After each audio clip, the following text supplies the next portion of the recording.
Greetings, ladies and gentlemen. Today I will discuss the threefold light. This is a one-dimensional depiction of a ray of light. It is composed of three polarities, those being the positive polarity, or redshift, extending forward or towards you and to the right, the negative polarity, or blue shift, retracting backward or away from you or to the left, and the neutral polarity, within the exact center of balance. If you prefer, you can look at the exact same one-dimensional ray of light as a two-dimensional circle of light, or as a two-dimensional wave of light. However, for the purposes of this presentation, I will discuss the ray of light in its triangular form, which is commonly called the threefold light. Your first lesson is that it is from this form that we can clearly visualize every triplicity from every religion. This is because all religions have encoded the sphere of light within them. This triangle is the geometric point of view of the all-seeing eye and is the basis for Trinitarianism, or of God being three things.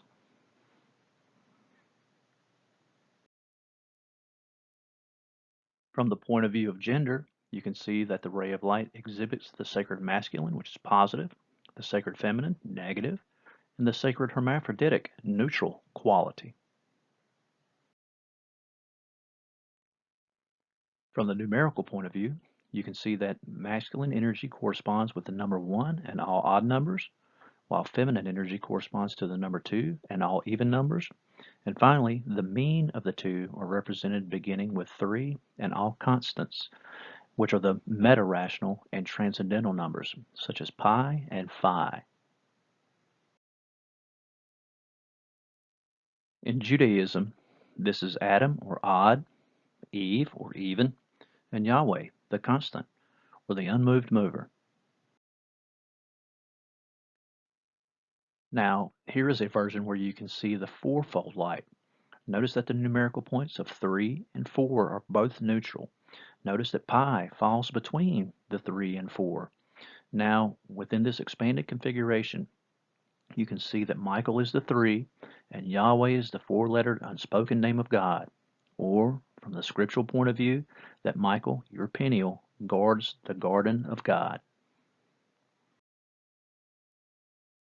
From the Christian point of view, the fourfold ray of light is Jesus, he and the Father being one, and the reasons why Jesus was ordained as a priest forever in the order of Melchizedek, because Melchizedek and Michael are the transcendental infinitude of pi.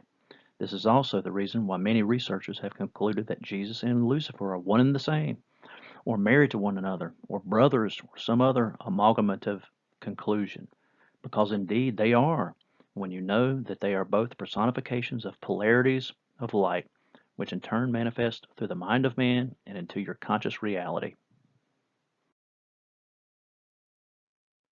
It is also why Melchizedek is featured in the story of Abraham and Sarah, or if you prefer the Vedic point of view, Brahma and Saraswati. This is the first Eucharist. And Christianity is the second featured Eucharist, where the bread is positive, the wine is negative, and good old Melchizedek is the distributor of both. And take note that the Eucharist is the cornerstone of the ritualistic faith of the Christian Church. Can you see that the triangle is the cornerstone? And in angelology, which is the study of angels, this transposes as Raphael as the positive, Sarathiel or Sarah or Saraswati as the negative, Michael as the consonant, and Gabriel as the balancer of your heart. Also in Judaism, this is the trinity of Aaron, Miriam, and Moses. Can you see Moses fleeing to the middle or to Midian? Do you see Moses on Mount Nebo, who is the Sumerian version of Mercury? Can you see Moses parting the two polarities of the Holy See? From the Egyptian point of view, it is Thoth-Moses as the intermediary between the perpetual battle between Ra or Atum Ra and his brother Set, who is Satan from the Christian point of view. Or that of Osiris as the father of Horus and Set. Remember, in their ensuing battle, Horus loses his eye, which is a metaphysical encoding of the third eye or pineal gland, while Set loses a testicle, which is a metaphysical encoding of your pituitary gland. And you should now be able to recognize why only the most advanced societies are able to retain a personified or anthropomorphized God. This is also the trinity of Osiris, Isis, and Horus. Do you now understand why Osiris, as the Holy Spirit of ghosts, entered his son Horus and declared, "He who has seen the Son has seen the Father, for the Son is in the Father, and the Father is in the Son, and we are one being to eternity." This should sound very familiar to Christian ears, and yet it was pronounced within Egyptian papyri around 1000 BCE. That's 1000 years before Christ. Truly there is nothing new under the sun. And in the beautiful Hindu literature, the Trinity equates to Brahma, Shiva, and Vishnu. And Vishnu's name literally means equal because he's the equal polarity. And here I am, giving you the eye of yoga. And in the Norse mythology, the Trinity is Odin or Woden, the one with the single eye, and his two dual rivalry of sons, the jovial big-hearted Thor and his mischievous, feminine, emotional brother, Loki, also known as Luke and Lucifer in the Christian religion. Woden rules Wednesday, and Wednesday is ruled by Mercury, and is the wedding day.